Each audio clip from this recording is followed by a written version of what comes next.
qaxootiga Soomaalida ah ee ku jira xeryaha Dadaab ee gobolka Waqooyiga Bari ee dalka Kenya kuma farxin khilaafka diblomaasiyadeed ee xilligan ka dhex jira dalka ay martida u yihiin Kenya iyo dalkoodii hooyo ee Soomaaliya waxaana ay ka cabsi qabaan in xiisadda u dhaxaysa labada dal ay saameyn ku yeelato si joogitaankooda xeryahan oo ay ku noolaayeen 30 sano ee la soo dhaafay. waxaan u arkaa inuu yahay campaign la doonayo in wuxuu ahaa ummadda Soomaaliyeed ugu jahawareeriyo inuu yahay u arkaa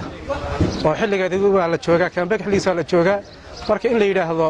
dawladda Kenya muxuu ahaa dalkeena sameynaysa oo Axmed Madoobe muxuu ahaayay la soo shiray oo xagga weeyaan oo campaign ma arkaan wax kale oo arko ma jiraan campaign bas aan arkaa dabcan dadku waa dad qaxooti oo meeshan jooga marka hadii labada dawladood xoogaa caqabadkooda xumaado waxa laga yaabaa dadkan shacabka meeshan jooga inay muxuu ahaayay arrintu saamaysa laga yaabaa sababta anagu dad Soomaali aan nahay xeryaha qaxootiga waxaan joognaa Kenya marka saameynta wana gaaraysaa maxay noo gaaraysaa annaga haddaanu xeryaha qaxootiga joogno ama dadka Soomaaliyeed Kenya ku nool lahay ama Soomaalida hore ha ahaato ee gobolka deganeyd ama Soomaalida ku soo qaxday ee degan hadda wadanka degan ha ahaatee aad iyo aad ba arrintaas noo dhibaysaa waana ka xunnahay dawladda Kenya waa dawladda nadi dawladda Soomaaliya waa dawladda nadi labadaba waa dawladaha nagi waa wadanka nagi labadaba waa wadanka nagi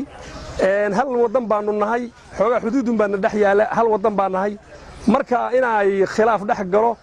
aad iyo aad baan uga xunnahay waxa weeye dawladda Soomaaliya arrinta ay safiirada ay waxay kala midba mid gurigaaga aad tirina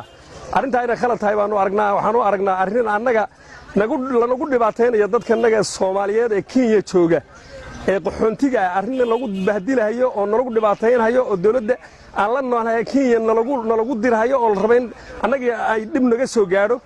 inay tahay baanu arrinta u aragnaa dadka degan xeryahan qaxootiga ayaa dawladda Soomaaliya ugu baaqay inay Kenya ku taxgeliso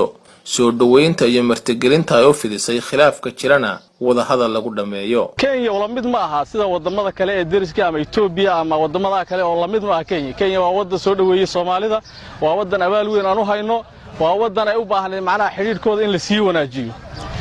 arrinta oo siyaasadda ku saabsan macnaha safiiradana inkastoo annaga aan siyaasiyiin ahayn waxaan ka codsanaynaa dawladda federaalka Soomaaliya iyo Kenya in khilaafka lagu dhameeyo si wada hadal ama peaceful negotiation in laga galo arrintaas